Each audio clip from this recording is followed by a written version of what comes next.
तर कशा आहात मित्रांनो, पायवाट डायरीजमध्ये पुन्हा एकदा तुमचं स्वागत आहे।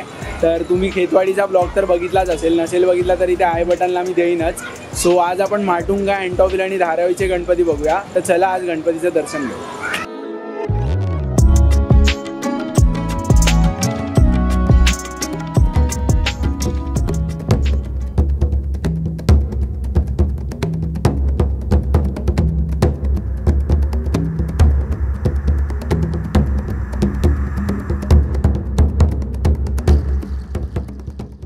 सायनचा सम्राट यावर्षी शिवाचं रूप घेऊन उभे आहेत। हातात नाग आणि डमरूवर उभे असलेले हे अद्भुत रूप भक्तांना तांडवाची ऊर्जा आणि शांतीचे अनुभूती एकत्र देते।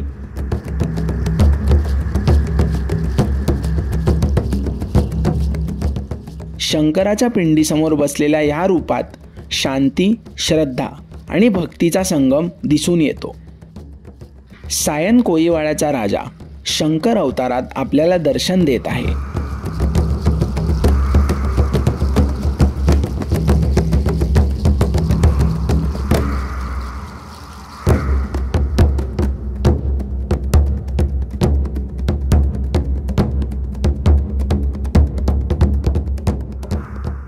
अर्धा गणपती बाप्पा आणि अर्धा तांडव करताना शंकर, हे रूप मुंबईच्या एकटा राजाने यावर्षी घेऊन भक्तांना एक अनोखा अनुभव दिला आहे।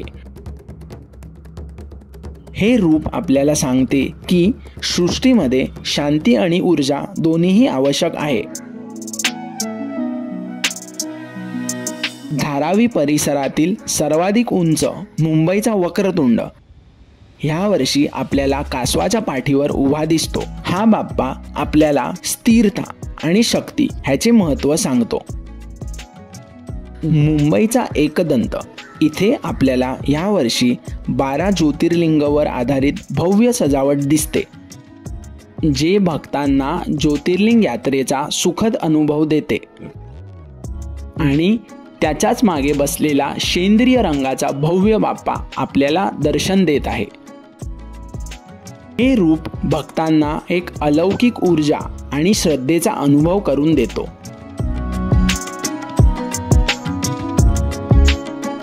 हा आहे धारावीचा 90 फीट रोड, जिथे एकाच रस्त्यावर अनेक सुंदर बाप्पा बसलेले आहेत। प्रत्येक बाप्पाची वेगळी अशी सुंदरता आपलं लक्ष वेधून घेत आहे।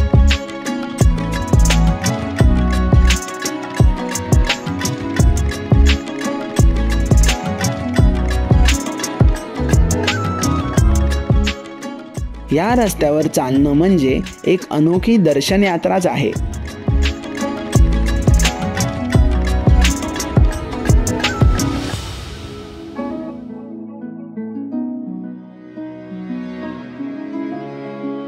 तर आता आपले धारावीचे सगळे गणपती बघून झालेले आहेत आणि आता आम्ही अँटॉफिलला आलेलो आहे। इकडेही खूप असे सुंदर आणि चांगले डेकोरेशन केलेले उंच गणपती आहेत आणि हे अँटॉफिल मोनोरेल स्टेशनच्या आसपासच आहेत।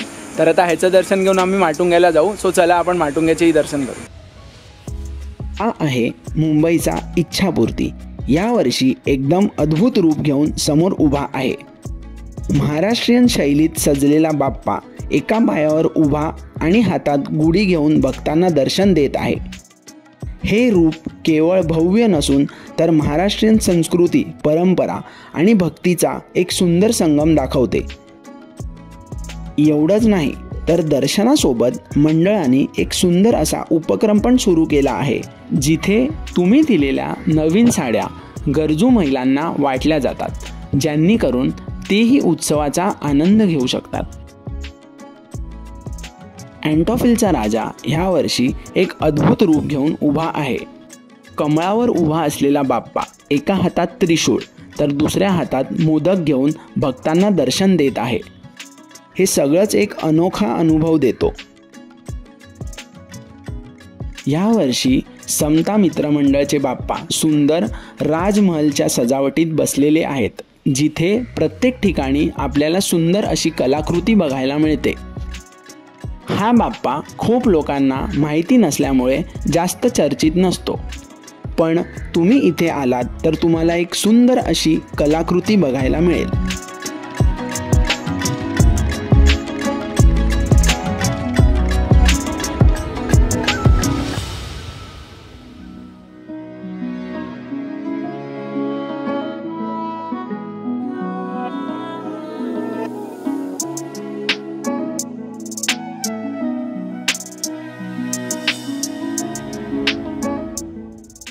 तर वडाळाचा मोरया यावर्षी शंकराच्या तांडव रूपात समोर उभे आहेत. मंडप प्राकृतीने तयार झालेल्या गुहेसारखे सजवले आहेत, जिथे नंदी आणि त्रिशूळ दर्शनाचा भाव वाढवतात. हे रूप आणि हे मंडप भक्तांना एक अनुभव आणि अनोखा असा नैसर्गिक अनुभव देतात.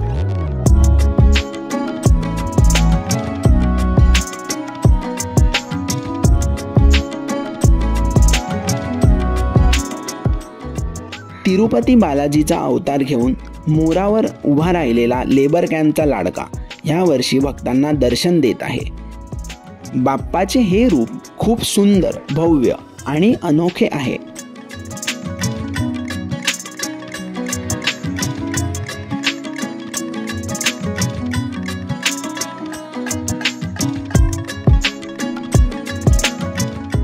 राधाकृष्णाचं एकत्व घेऊन मुंबईचा लंबोदर यावर्षी अर्धा राधा आणि अर्धा कृष्णाच्या रूपात उभा आहे.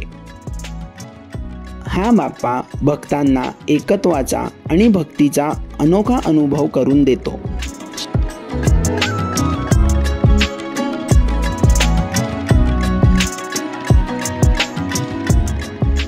प्रगती सेवा मंडळचा बाप्पा यावर्षी विद्येचं रूप घेऊन बसला आहे. पुस्तकावर लेखणी घेऊन बसलेला बाप्पा ज्ञानेचं महत्त्व सांगत आहे. सजावटीत विविध ग्रंथ दाखवले आहेत, जे भक्तांना विद्येचा आणि शिक्षणाचा संदेश देत आहे.